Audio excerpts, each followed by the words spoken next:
So at 30, I started Wine Library TV. YouTube blows up. At 31, I'm on Conan O'Brien, Ellen.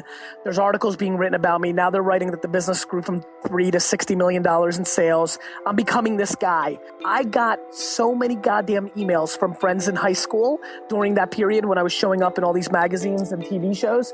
And every single one of them was like, hey, Gary, you remember me from high school? Oh my God, you're so lucky. I wrote back every single one of them and said, let me just clarify one thing. I'm not lucky. I worked. I worked every goddamn weekend and every holiday since I was 14 years old. So you can keep that luck shit in your pocket.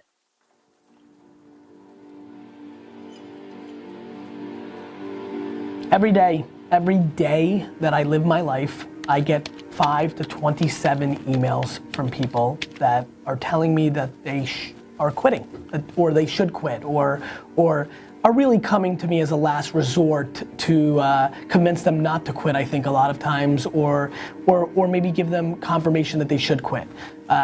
Hey Gary, this is Sally. I've been doing my blog now for 9 months and I'm not getting the results that I like to see or that I was promised or that you innuendo. Should I give up? Is my content not good enough? Is my voice not good enough? And I think about it every time I see these emails, every time people ask me at conferences, I think about it. I think about how sad I am that I wasn't documenting my life or putting out content or doing the Ask Gary Vee show during those 5.5 years of Wine Library TV. Especially those 18 months when nobody was watching. The story that's never told is the story that I was building Wine Library to a huge company long before Wine Library TV, and that the first month that I did Wine Library TV was the first time that Wine Library had not grown 30% over the prior year's revenue. So not only did I have the patience to let it play itself out and win, it was a scenario where I was actually losing money by being patient. Many of the people that are gonna watch this video are not achieving what they want and are lacking the patience and think everything happens overnight.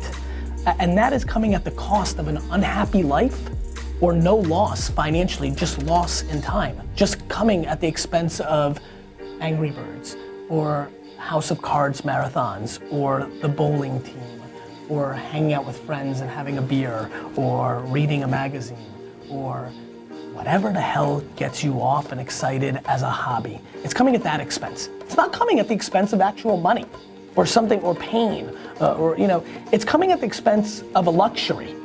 And so to me, the insanity, really, and that's what I'm gonna, the disproportional misunderstanding that there's not a person that you can name, not one. There is 0 people that you can name that had it happen overnight. Even the 9-year-old Stevie Wonder and 6-year-old Michael Jackson, there were years of work put in prior by their parents, by their uncles, even with the greatest talents, even with LeBron. He seemed like so young when he hit the scene. Guess what? He wasn't. He'd already been playing basketball for 15 goddamn years. Even though you all say to me like, wow, you did it. I didn't do it. I did it when I was 14 years old, and 15 years old, and 16 years old, and 17 years old, and 18 years old, and 19 years old, and 20 years old, and 21 years old, and 22 years old, which were all the years that every single weekend, while my friends went to the Jersey Shore and hooked up with girls, while my friends went fishing, while my friends hung out and threw around the football and lived the leisure life, every weekend, every single weekend. Let me just say it one more time. Every weekend, every day, from the day I got out of school to the day I went back into school, every vacation day, all of them, not a good amount of them, every day from 7 a.m. to back then 8 p.m., every day, I was learning the wine business. I was honing my craft to be a good salesman. I was figuring out how to be an operator. I watched how my dad interacted with his employees, what I liked about it, what I didn't. I watched my cousin Bobby interact with the employees. I took what I liked from it, what I didn't. I was 30 years old before any of you ever saw me. Go show me the videos on YouTube right now that have me under 30. They don't exist. I was putting in the work for half my life, from 15 to 30, where I built an actual business. I put in actual work. And so if you want to tell me that every goddamn moment of my life between 15 and 30 is an overnight success, then knock yourself out. But that is complete bullshit, and every one of you know it. And so when you email me that you've started this thing, that you have the audacity to want it to be the rest of your life, the audacity, really the entitlement, that you think that you should be able to do something that you love so much for the rest of your life, that makes you enough money to be able to do it for the rest of your life, that you're giving up after 4 months, that you're giving up after 2 years. As a matter of fact, every single person watching this video should be trying for that moment for the rest of their life, period. You might hit pay dirt at 80, and cool, then you can really do exactly what you love from 80 to 100.